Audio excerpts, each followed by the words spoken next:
Hi, I'm Nell. I'm currently studying the Level 3 Extended Diploma in Art and Design by UAL, and this is my director's commentary for Spectrum, my final short film for the module Social Action and Community Media. We opened Spectrum with the definition of transgender. I thought this was really important as it gives the audience a feel for what Spectrum's about. I prefer to use white font on black backgrounds for titles because I feel it makes more of an impact and kind of builds up a climax of what to expect from the piece. We open Spectrum with the main character, Charlie, lying lifeless in the forest. It's very apparent to the audience that he's dead. It was really important for me to film with kind of a tight frame so everything looks more intense, and I used handheld camera techniques to give a feeling of grittiness and a documentary style flow. I also used a series of close-ups in the beginning, again, just to give that feeling of confusion and grittiness.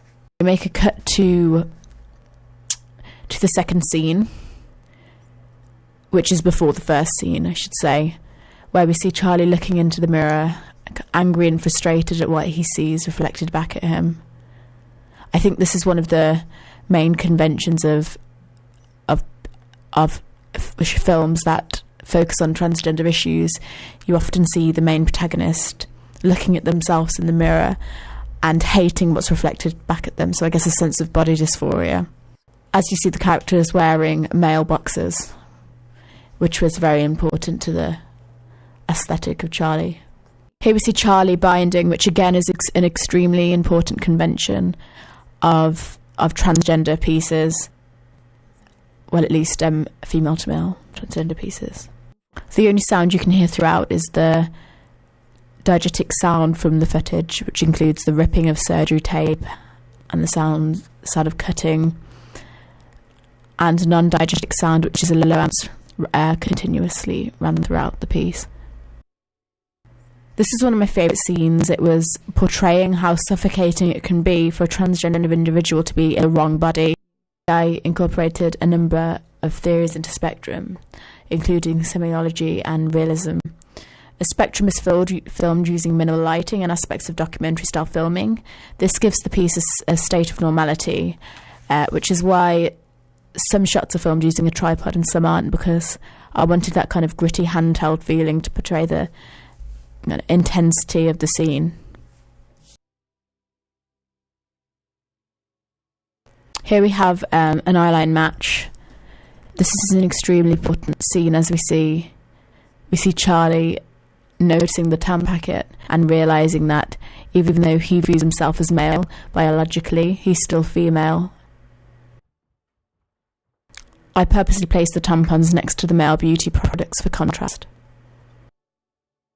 Here we see Charlie walking under the underpass. Originally I wanted to have hateful anti-LGBT slurs across the wall, but obviously since it was a public wall I couldn't quite do that.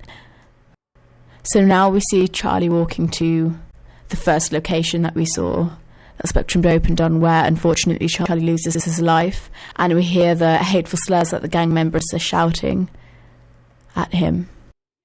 I made sure to get male clothing for the shoot so the character could wear those out.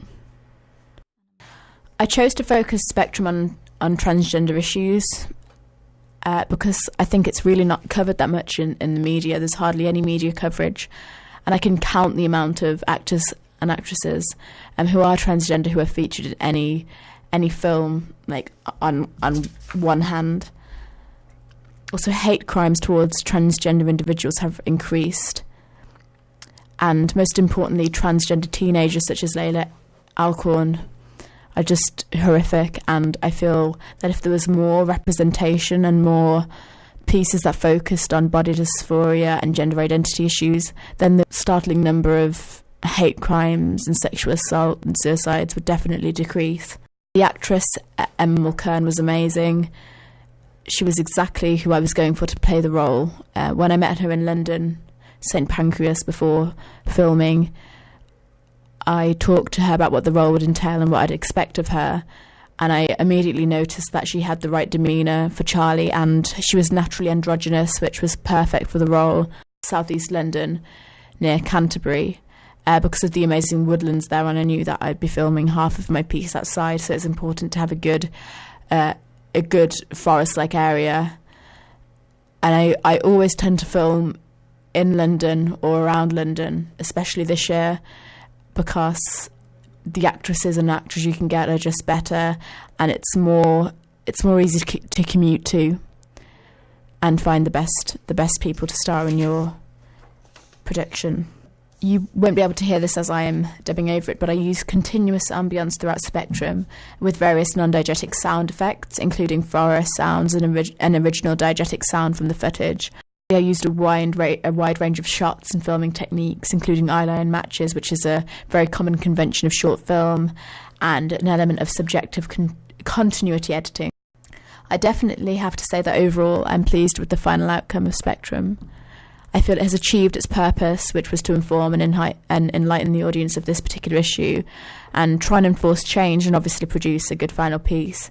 I say that if I were to construct a social action film at Spectrum again, I would definitely take more care with producing sound, as it holds a lot of importance over your final piece. Thank you.